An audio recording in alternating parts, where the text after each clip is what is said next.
Dear Jean, we've been at the beach all day. The children had a great time. The sunset was just like this. Love from Mary. For the people of Port, the beach has always been a place of recreation.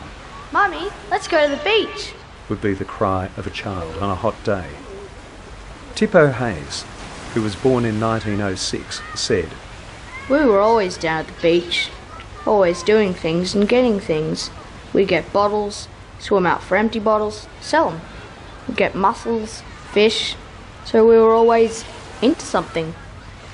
In the 1880s, people went fishing, sailing, or just walking on the piers. You could also take a trip down the bay on a paddle steamer. In the early years of Port Melbourne, it was not regarded as polite for a person to be openly bathing in the sea. In 1840, Wilbraham Liade was the first to advertise the attraction of a swimming bath at the Pier Hotel. The small building at the end of the short jetty on the right side of this picture is the actual bathhouse. In the 1850s, several other baths were opened, and one was built near the railway pier. They were at the end of a jetty, halfway between Stoke Street and Knott Street. They were sometimes called the bathing ship, as they were right alongside a barge. In South Melbourne, there was the Emerald Hill Baths. In 1911, the whole foreshore was opened to bathing. The only stipulation was the wearing of swimsuits, which covered the body from neck to knee. In time, it became acceptable for men and women to bathe in the sea, as we know today. The Princes Pier Gang was a group that met on summer afternoons near Princes Pier in the 1940s. By 1938, Port also had its own life-saving club. From 1841, people took to their yachts out on the bay. As early as 1861, there was a grand regatta. The Port Melbourne Yacht Club was formed in 1889 by port fishermen who had been refused entry to other yacht clubs. It has continued to this day, but the club rooms look rather different now. Women are very active in the club. Over the last 50 years, the jolly boat class has been a big feature of the club. Organised sport has always been very important to the Port Melbourne community. The Port Melbourne Cricket Club was the first sporting club in Port Melbourne. There were actually 3 members of the club who played for Australia. Robert McLeod played for Australia first in 1890 and 1891. His brother Charles played his first test against England in 1894-95 and toured England twice. Port also produced an Australian wicketkeeper, James Kelly, who toured England 4 times in the late 1890s and early 20th century. Cricket was a popular game with boys in the streets. There was not a lot of traffic in the 1880s, but the council still received complaints, including this one from October 1884. "There is great danger and annoyance caused by a number of youths playing cricket at the intersection of Bay and Garton Streets every evening, and especially on Saturday and Sunday." Port Melbourne also produced a lady test cricketer. Peggy Antonio lived in Port and learnt her cricket from boys in the street. She worked at a factory in Collingwood, which had a women's cricket team. At the age of 17, she was selected for Victoria and then for Australia. In 1937, Peggy toured England with the Australian team. She took 19 wickets in 3 tests. Her spin bowling deceived many of the English players. The Port Melbourne Cricket Club continues to play on the Northport Oval. For many years, the club played in the sub-district competition.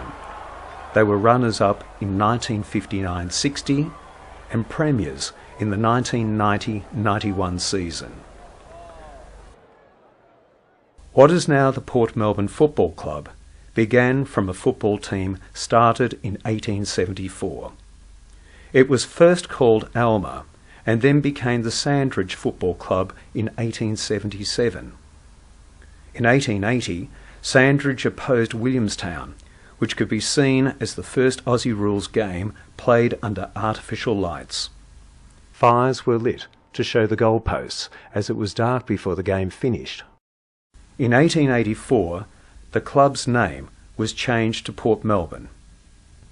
Here we can see the changes from the 1889 team to more recent times. The Port Melbourne Football Club have been Victorian Football League premiers a number of times, the latest being in 2011. Many other football teams existed in Port, some connected to factories, churches or pubs. 2 players from Port went on to play with South Melbourne and won Brownlow medals. Bobby Skilton was born in Port Melbourne and started playing football there. He joined South Melbourne Football Club, today's Sydney Swans, in 1956 at the age of 17.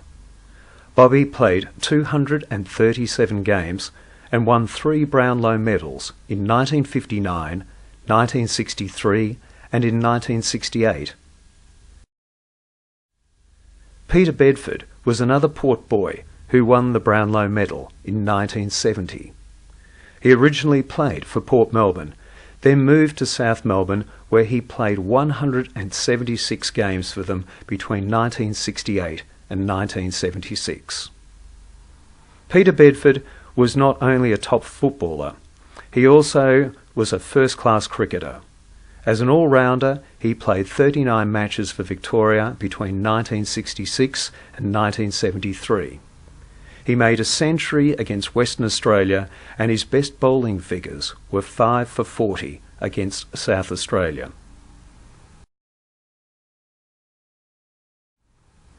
The game of bowls caught on early in Port.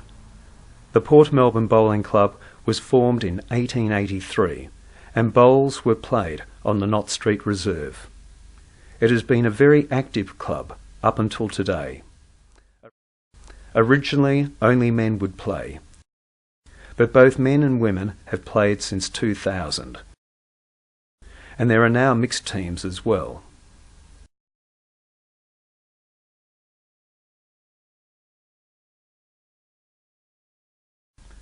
A lawn tennis club was formed in 1884 and was also established on the Knott Street Reserve next to the bowling club. Early tennis players would have looked like this. When the court was moved to the Graham Street Reserve, the tennis club became a separate organisation. Ladies dressed very formally compared to today's tennis players. Here's a team from more than 60 years ago.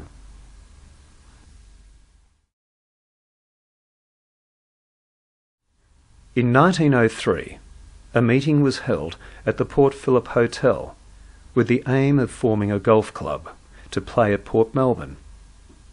A clubhouse was built at the Bend on the banks of the river, and the first tournament was held in 1904. There was plenty of sand around the course, and there was a permanent water hazard guarding the final green, the Yarra River. This was the origin of the Victoria Golf Club.